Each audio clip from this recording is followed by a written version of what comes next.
че имаме една огромна трагедия. Използвам възможността да изкажа моето съчувствие и моите съболезнования към близките на загиналите.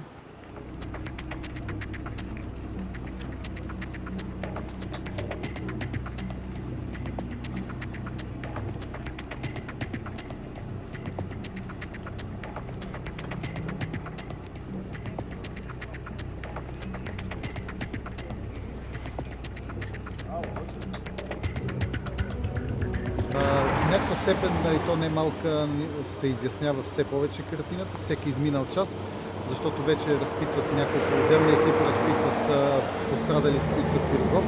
Между прочим, само двама от тях към момента са в адекватно състояние. Останалите са и в шок, и в реанимация, макар и не с опасно за живота. Така че само двама от свидетелите могат да дадат обяснения за случилото.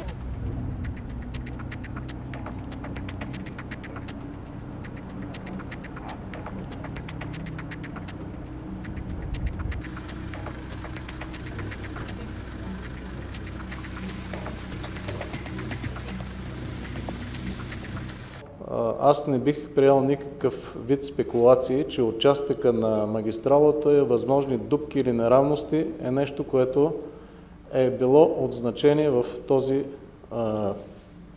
инцидент. Затова, защото от видимата картина, която и в момента може да се види, по-скоро е друг, така да кажем, друга е причината, друг е варианта.